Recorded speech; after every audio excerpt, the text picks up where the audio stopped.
بسم اللہ الرحمن الرحیم۔ السلام علیکم۔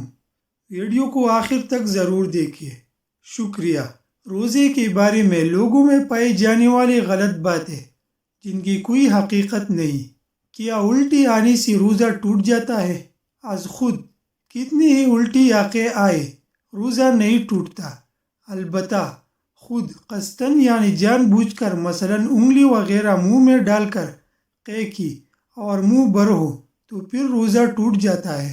کیا حالت روزہ میں احتلام ہو جائے تو روزہ ٹوٹ جاتا ہے؟ درست مسئلہ یہ ہے کہ حالت روزہ میں احتلام سے روزہ نہیں ٹوٹتا۔ کچھ لوگ سمجھتے ہیں کہ سحری میں آنکھ نہ کھلے اور سحری کھانا چھوٹ جائے تو روزہ نہیں ہوتا۔ درست مسئلہ یہ ہے کہ سحری روزہ کے لیے شرط نہیں۔ آپ نے رات میں روزے کی نیت کر لی ہے، پھر سحری میں آنکھ نہیں بھی کھلے تب بھی روزہ ہو جائے گا۔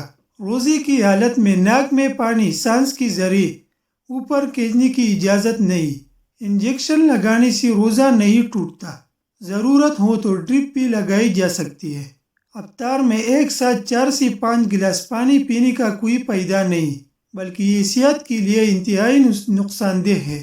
ہمیشہ تھوڑا تھوڑا کر کے پانی چاہیے۔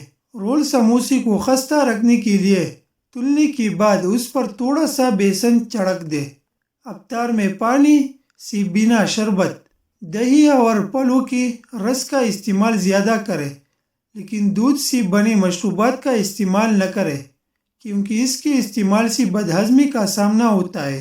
روزہ دار کے لیے سنت یہ ہے کہ دن کے وقت زیادہ دیر نہ سوئے بلکہ جاگتا رہے تاکہ بھوک اور عذاب یعنی کمزوری کا اثر محسوس ہو۔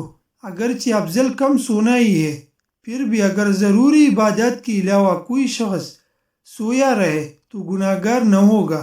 رمضان میں افطار کی فوراً بعد ورزش یا جم کرنا نقصان دہ ہے۔ رمضان میں جسم کا نظام تبدیل ہو جاتا ہے، اس لیے ورزش سحری سے قبل یا افطار کھانے کے 2 گھنٹے بعد کر لے۔